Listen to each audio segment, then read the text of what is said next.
আমার প্রাণপ্রিয় ছাত্রছাত্রীরা, সবাইকে শুভেচ্ছা ও অভিনন্দন। তোমরা যারা ইন্টারমিডিয়েট এবং এসএসসির স্টুডেন্ট আছো, তারা একটা বিষয় খেয়াল করবে, যেটা নিয়ে আমি আজ এই ভিডিওটি তৈরি করব। সেটা হচ্ছে এমসিকিউ বা নৈর্ব্যক্তিক। আচ্ছা, এই এমসিকিউতে তোমরা করো কি, যে তোমাদের 4টা অপশন থাকে, বা ইউনিভার্সিটি অ্যাডমিশন টেস্টে 5টা অপশন থাকে। তো সচরাচর তোমাদের 4টা অপশনই থাকে পরীক্ষায়। তো এই 4টা অপশনের মধ্যে তোমরা যখন ব্লাইন্ড অ্যান্সার দাও, অর্থাৎ একটা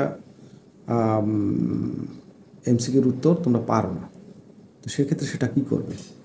সেক্ষেত্রে তোমাদের একটা এমসিকিউর জন্য 1 মিনিট সময় দেয়। তো 1 মিনিট সময় দিলে তোমরা কিন্তু সেটাকে 1 মিনিট না, 1 সেকেন্ডই সিদ্ধান্তটা নাও।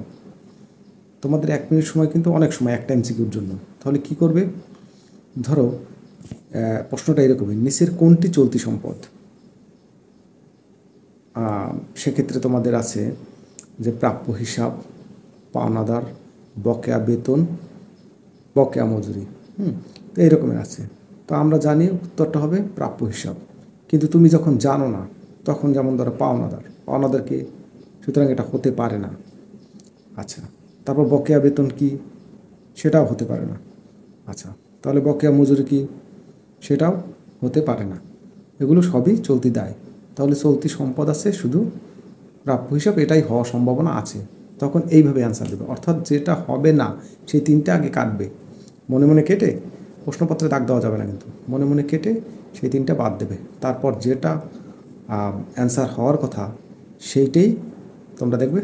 এতে 99% সঠিক হয়, এবং তোমরা সিদ্ধান্তটা এইভাবেই নেবে। তাতে তোমাদের 1 মিনিটও কাজে লাগবে, তোমাদের মেধাও কাজে লাগবে, এবং তোমাদের যে এই যে ট্রিক্স যেটা আমি শিখিয়ে দিলাম সেটা অত্যন্ত কার্যকর। কিন্তু বিশেষ করে ইউনিভার্সিটি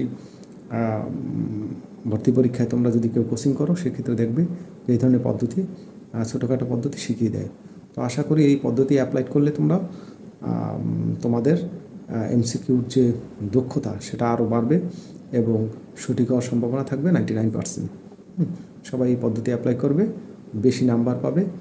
ধন্যবাদ সবাইকে, ভালো থাকবে।